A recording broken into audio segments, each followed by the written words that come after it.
जरूरत पड़े तो प्रार्थना कर देनी चाहिए, जरूर करनी चाहिए। मुझे ऐसा लगता है कि ये जो आप क्रिया कर रहे हैं या जो आप हमारे लिए भी आदेश कर रहे हैं, ये शास्त्र सम्मत नहीं है। आप इस पर विचार कीजिए, ऐसा बोला जा सकता है। फिर यदि वो हमारी प्रार्थना नहीं मानते हैं, तो हम भगवत भाव करके उदासीन हो जाते हैं, क्योंकि आगे फिर हमारा कर्तव्य बिगड़ जाएगा अगर हम विरोध, अपमान आदि करने लगे। पर ऐसी कोई बात हो जिसमें विरोध से ही बचाव पक्ष दृढ़ होगा। कई ऐसे विषय होते हैं, जब तक विषय खोला ना जाए तो उसका सही निर्णय नहीं होता, पर हम संकेत में कहते हैं।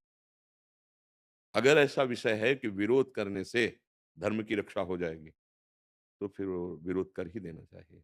अगर ऐसा लगता है कि इस क्रिया से हमारा पक्ष नहीं बिगड़ेगा, तो हम धर्मयुक्त प्रार्थना उनसे कर देते हैं। लेकिन ऐसा लगता है कि नहीं अब बिगड़ जाएगा, फिर विरोध कर देना चाहिए। जैसे पिता है, अब पिता के द्वारा बच्चे सुरक्षित रहना, ये स्वाभाविक धर्म बनता है। अगर पिता अपने बच्चे या बच्ची उनको पोषण की जगह शोषण कर रहा है, अब वहाँ प्रार्थना नहीं करनी चाहिए, वहाँ विरोध प्रकट करना चाहिए, क्योंकि अब वो दंड के अधिकारी प्रार्थना से नहीं सुधरेंगे, तो उनका दंड विधान अनिवार्य है। उनकी बुद्धि पशुवत हो गई है, राक्षसी हो गई है और वो दंड से, साधन से ही सुधरेगी। पर ऐसे कि जैसे पिता हमारे गलत आहार खाते हैं, पीते हैं, तो हम प्रार्थना कर सकते हैं और हम स्वयं वो नहीं करेंगे, बस इसमें। अगर वो ऐसा है, तो फिर वो पर हम उनका अपमान नहीं करेंगे, क्योंकि उनका गलत अभ्यास खान-पान का रहा है, वो नहीं छोड़ना चाहते हैं, पर हमें सत्संग मिल गया, हमारी समझ में आ गई कि ये नहीं करना चाहिए, तो हम स्वयं नहीं करेंगे, एक बार प्रार्थना करेंगे, बस फिर निरपेक्ष हो जाएँगे। जैसी सेवा बननी चाहिए, वो सेवा हम उनकी करते रहेंगे। लेकिन कुछ ऐसा है, जहाँ विरोध से ही बनेगा और कुछ ऐसा है, जहाँ प्रार्थना करके हमको उस बात से निरपेक्ष हो जाना चाहिए। अगर हम कटुता का व्यवहार करते हैं, तो अपने धर्म से चले जाएँगे। ये दोनों बातों को अच्छी तरह समझा जाए, तो फिर बात हमसे निरपराध बात हो जाएगी। जी। अब जैसे गुरु पद है, ये मंगल भवन भगवान की प्राप्ति के लिए है। गुरु की सब आज्ञाओं का पालन करना परम कर्तव्य होता है।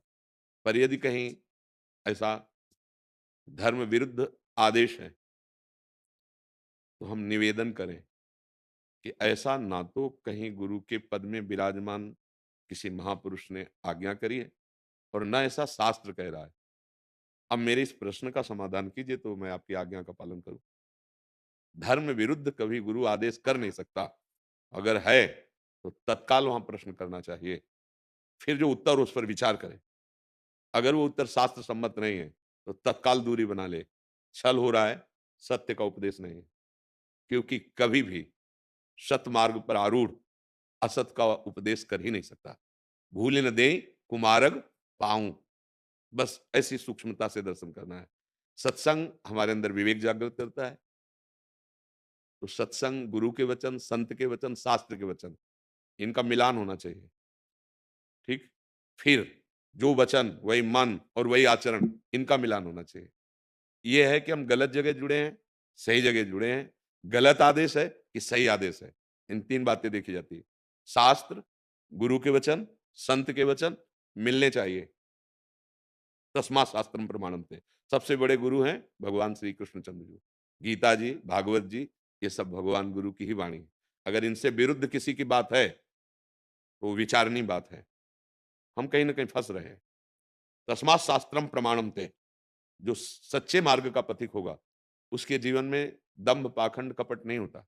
जो वाणी में, वही आचरण में और वही मन में, यही पहचान है सत्य की। कि सत्य है, जो बोला जा रहा है, वही मन में चल रहा है, वही आचरण में। बोला कुछ जा रहा है, मन में कुछ चल रहा है, आचरण कुछ है। चाहे हमारा हो, चाहे आपका हो, चाहे किसी का हो, वो विश्वसनीय नहीं है, अभी सिस्टम सही नहीं है। बिन विवेक वैराग्य भक्ति बिन सत्य न एको मानो, भगवत विमुख कपट चतुराई सो पाखंड नहीं जानो। बहुत विवेक की जरूरत है। अपने पूज्यजनों के प्रति हमें पूज्य भाव रखना है, और जहां हमको लग रहा है कि ये शास्त्र विरुद्ध है, वहां सीधे बिल्कुल डरना नहीं, सीधी बात रख देनी है, क्या ये शास्त्र प्रमाणित है? अब अगर चतुराई करेंगे तो उसी समय शब्द समझ में आ जाएगा कि अब उसको केवल संभाला जा रहा है, बात सही है नहीं, दूरी बना ले, खूब नाम जप करे, भगवत प्राप्ति हो जाएगी। तो जित बहुत बहुत विवेक की आवश्यकता है इसमें समझने की। इसका उद्देश्य अपमान करना नहीं है, अपने को बचाना है, क्योंकि अमूल्य जीवन हमारा व्यर्थ में नहीं जाना चाहिए। ये अमूल्य जीवन में भगवत प्राप्ति करना ही करना है, दूसरा कोई उपाय नहीं है। कोई हमको भय, चिंता, शोक, मृत्यु से नहीं बचा सकता। तो सही आचरण में चलना, अपने जितने सीमा के अंतर्गत आते हैं, उनके गलत आचरणों को उनको दर्शन कराना कि आप गलत हो, आप चाहो तो सुधार कर लीजिए, अगर नहीं तो हम आपसे दूरी बनाकर अपने जीवन को नष्ट नहीं होने देंगे। और जहाँ से हमारा सुधार हो रहा है, वहाँ 3 मन और वचन और कर्म, इनकी एकता होनी चाहिए। जो आप बोल रहे हैं वो आपके जीवन में है कि नहीं है, आपके मन में है कि नहीं है, अगर नहीं है, तो हम धोखे में फँस सकते हैं।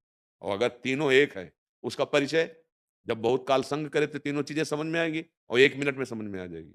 यहाँ भगवान बैठे हैं, जिनके वचन सुनते ही हृदय में शीतलता हो जाए, जिनको नेत्रों में देखते ही नेत्रों से देखते ही ऐसा लगे कि देख तो पहली बार रहा हूँ, लेकिन बहुत बार देखा है और ऐसा लगता है ये मेरे हैं, ऐसा लगता है मैं इनको देखते रहूँ। जिनके सानिध्य में अपने अवगुण प्रकाशित होने लगे और अंदर से आने लगे कि अब नहीं करूँगा, केवल सानिध्य मात्र से, अब नहीं करूँ, वहाँ सत्य वस्तु जागृत हो रही है, वहाँ सत्य वस्तु विराजमान है। समझ रहे हैं ना?